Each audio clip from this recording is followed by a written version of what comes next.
आपके साथ। Welcome back to another session. Today I am telling about how to handle yourself. खुद को कैसे मैनेज करना है उसके बारे में डिटेल में चर्चा करेंगे। सो देखिए, आज की डेट में बहुत सारे युवा पीढ़ी क्या करते हैं, वो लाइफ को मैनेज नहीं कर पाते हैं, सेल्फ डेथ की तरफ उन लोगों की इंटरेस्ट चला जाता है। खुद को मैनेज करना डिफिकल्ट हो जाता है, क्योंकि वो लोग सोच लेते हैं मेरा प्यार चला जाता है और मेरे लाइफ में कोई चला जाता है तो मैं खुद को क्यों रखूं, और ये क्वेश्चन आपके दिमाग में आता है। सो आज हम लोग डिटेल चर्चा करने वाले हैं। सो ब्रेकअप से कैसे बाहर निकलेंगे और रियल लाइफ लव क्या होता है उसके बारे में डिटेल में चर्चा करने वाले हैं। सो आप हमारे साथ जुड़े रहिए, क्योंकि ये बहुत बड़ा चेंजेबल टॉपिक होता है, क्योंकि बहुत सारे जेनरेशन जो जेनजी बच्चे होते हैं, they are facing so much problem. So that I have to telling how to handle yourself, मतलब खुद को कैसे बचाना है, दैट इज इंपॉर्टेंट। देखिए, मैं आपको पहले ही बता देता हूं, जिस समय आपकी लाइफ में दुख तनाव बढ़ जाता है, you should ask the question to yourself. आप खुद को क्वेश्चन पूछना चाहिए, मैं जीवित क्यों रहना चाहता हूं और मेरा लाइफ की अल्टीमेट एम क्या है। और जिस दिन if you are not ask the question, इस प्रकार की क्वेश्चन जब आप नहीं पूछेंगे ना, तब तक आपको समझ में नहीं आएगा। आपको लगेगा मेरा लव लाइफ ही सब कुछ है, मेरा लाइफ में लव चला जाता है तो मैं मर जाऊंगा। इस प्रकार की सोच विचार आपके दिमाग में नहीं आना चाहिए। सो आज इस टॉपिक को आगे बढ़ाने के लिए मैं भगवद गीता से लेसन लेकर आया हूँ। ब्रेकअप से ब्रेक थ्रू कैसे दे सकते हैं उसके बारे में डिटेल चर्चा करने वाले हैं। सो देखिए, ब्रेकअप उस दिन होता है जिस दिन हम लोग किसी के साथ इमोशनल अटैचमेंट ज्यादा हो जाते हैं, एक दिन वो छोड़ के चला जाता है, उस दिन हम लोग टूट जाते हैं। सो इसी वजह से ब्रेकअप आता है। Yes, am I right? So how to handle yourself, और ब्रेकअप हो जाता है तो कैसे खुद को मेंटेन करना है। सो इसीलिए भगवान श्री कृष्ण कहते हैं cultivate detachment of easy attachment, मतलब किसी के साथ इजीली आप अटैच हो जाते हो, that is difficult for you. So भगवान श्री कृष्ण कहते हैं चैप्टर 2 वर्स नंबर 47 में, कर्मण्येवाधिकारस्ते में मां फलेषु कदाचन मां कर्म फले हेतु भ्रुमौ ते संगोस्त्य कर्मणि। इसका मतलब ये होता है, भगवान कहते हैं आपके पास केवल काम करने की अधिकार है, तुम्हारे पास रिजल्ट की इच्छा करना मूर्खता होता है। सो इसीलिए हम लोग किसी को प्रेम करते हैं, ये हम लोग की माइंडसेट है। सामने वाला हम लोग को प्यार करेगा या नफरत करेगा उसके ऊपर डिपेंडेंट है। मतलब आपको कोई फिर भी लव करके छोड़ के चला जाता है, और लव में कभी ब्रेकअप नहीं होता है। जिस दिन आप मान लेते हो मेरा ब्रेकअप हो गया, वो रियल में लव नहीं था। आप ये मान के चलिए, आप तो रियली किसी को लव कर रहे थे, लेकिन सामने वाला तुमको उतना प्यार नहीं कर रहा था। सो भगवान श्री कृष्ण कहते हैं तुम काम करते जाइए, रिजल्ट की इच्छा मत कीजिए। जिस दिन इस प्रकार की चीजें आपके साथ होता है, ये माइंडसेट रख के चलना चाहिए। मेरे हाथ में तो प्यार करना चाहिए लिखा था, लेकिन मुझे मिला या ना मिला वो तो भगवान के हाथ में था, मेरे हाथ में नहीं था। जब मेरे हाथ में नहीं था, मैं क्या कर सकता? ऐसे सोच विचार आपके दिमाग में आना चाहिए। सो भगवान श्री कृष्ण कहते हैं focus on your effort in the relationship, being kind honest रहना चाहिए आपको, and without claiming in outcomes. मतलब आप ऑनेस्ट रहते हो, लेकिन किसी से कुछ एक्सपेक्टेशंस मत करना। मैं उसको प्यार करता हूं मतलब वो भी प्यार करेगा, ये थोड़ी ना होता है दुनिया में। कभी ऐसे सोच विचार माइंड में नहीं लाना चाहिए। आप बोलेंगे फिर भी मेरे साथ 1 साल 2 साल रहता है, उसके बाद छोड़ के चला जाता है, अरे भाई उसका प्रेम नहीं था, तुम केवल टाइम पास थे। ऐसे सोच लेना चाहिए। लाइफ में आप आगे बढ़ना चाहिए, दैट इज अवर लाइफ। और प्रैक्टिकल स्टेप क्या होता है, reflecting on the importance of relationship, और journal about your learn from the experience.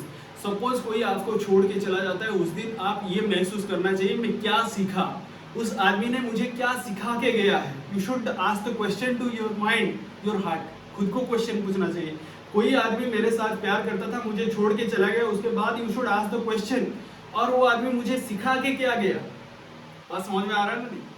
मतलब उसके बाद रोना धोना नहीं है, वो आदमी क्या सिखा के गया है और लाइफ में कैसे उतारेंगे, दैट इज इंपॉर्टेंट। नेक्स्ट होता है maintain the equanimity amid of the emotional turbulence.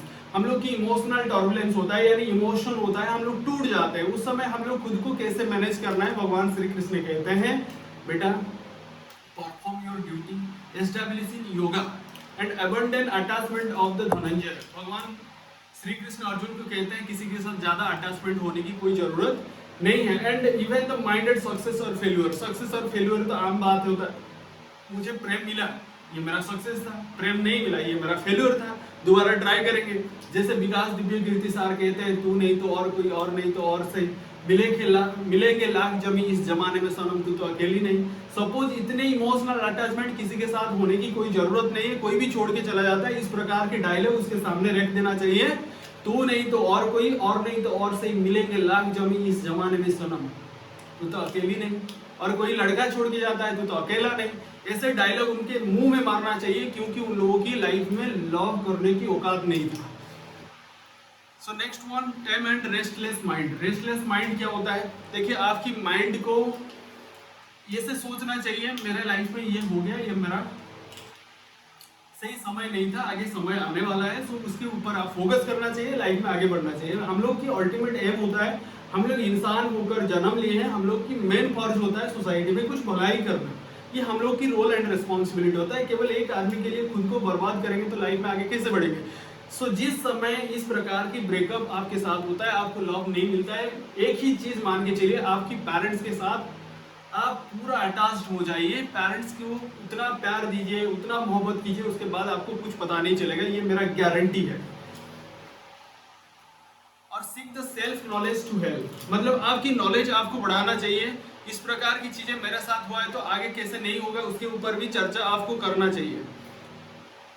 तो देखिए, ऐसे सोच विचार आपके दिमाग में आना चाहिए, क्योंकि जिस दिन ब्रेकअप होता है इंसान टूट जाता है। इंसान टूटने की कोई जरूरत नहीं है, क्योंकि आपको आगे बढ़ना है, आपको लाइफ में कुछ करना है। ऐसे सोच विचार लेकर आप आगे बढ़ेंगे तो सेल्फ डेथ की तरफ जाएंगे तो आपकी लाइफ में कुछ नहीं होगा। और भारत सरकार की संविधान के हिसाब से if you are taking the self death, आप एक क्रिमिनल हो, मतलब सामने वाले की कुछ नहीं जाएगा, आप खुद को सेल्फ डेथ लेते हो, यू आर द क्रिमिनल। और भारत की संविधान तो उन लोगों को क्रिमिनल की नजर में देखेगा, आप समझ लेते हो ना? नहीं। सो ये तो आपकी ब्रेकअप की पार्ट था, और रियल लव क्या होता है उसके बारे में भी चर्चा करता हूँ। केवल सारे लोगों को ऊपर में इल्जाम नहीं साधता हूँ, और कुछ भी ऐसे लोग होते हैं जो रियल लाइफ लव भी करते हैं। So navigating the love relationship क्या होना चाहिए, lesson from Bhagavad Gita. Bhagavad Gita positive भी कहता है, नेगेटिव चीजों के भी फोकस करता है। वो Gita provide the guidance to build the healthy balanced relationship and emphasise the selflessness, mutual respect and spiritual alignment. मतलब लव क्या होता है? दोनों को रिस्पेक्ट देना होता है, और किसी को सेल्फलेसनेस होना चाहिए, कोई उम्मीद नहीं रखना चाहिए, कोई एक्सपेक्टेशंस नहीं होना चाहिए। प्रेम में कोई एक्सपेक्टेशंस नहीं होता है। प्रैक्टिकल सेल्फ लव क्या होता है? सेल्फलेस लव क्या होता है? निष्काम कर्म, जिसको भगवान श्री कृष्ण कहते हैं। Love should be an art of giving without expecting reciprocation, और align with the Gita principle selfless action. मतलब आप किसी को प्रेम देने की क्षमता रखना चाहिए। किसी से प्रेम भीख मांगना आप लोगों की काम नहीं है। आप किसी को प्रेम करते हो, दैट इज गुड। और आप क्यों एक्सपेक्टेशंस रखते हो वो आदमी भी मुझे लव करे? सेल्फलेस लव, उसकी कुछ उम्मीद नहीं है, उसको हम लोग प्रेम करते हैं, दैट इज गुड। उससे कुछ पाने की इच्छा कभी नहीं करना चाहिए।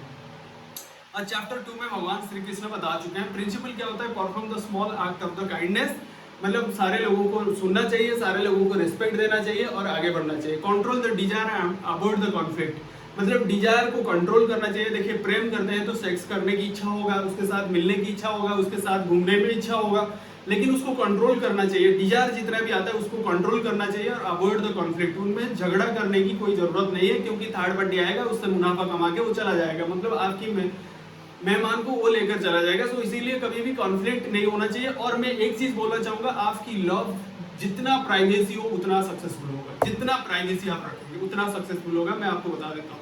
मतलब आप किसी को प्यार करते हो, किसको पता नहीं चलना चाहिए, ये होता है सेल्फलेस लव। नेक्स्ट वन होता है आपकी कल्टीवेट द इक्विनिमिटी एंड रिलेशनशिप, मतलब आपकी दुख और दर्द जितना भी आता है और खुश भी जितना होता है उसको बैलेंस करके आपको लाइफ में आगे बढ़ना है। और meditate for the emotional clarity, emotional clarity आपके पास होना चाहिए। लास्ट वन होता है relationship of the higher purpose, higher purpose के हिसाब से आप प्रेम करना चाहिए, मतलब प्रेम को उसी हिसाब से देखना चाहिए, पवित्रता के हिसाब से देखना चाहिए, कोई फिजिकल अट्रैक्शन की वजह से नहीं देखना चाहिए। और जिस दिन आप सेल्फलेस लव करेंगे ना, लाइफ में बहुत खुश हो रहेंगे, क्योंकि किसी से कुछ पाने की इच्छा नहीं होगा ना,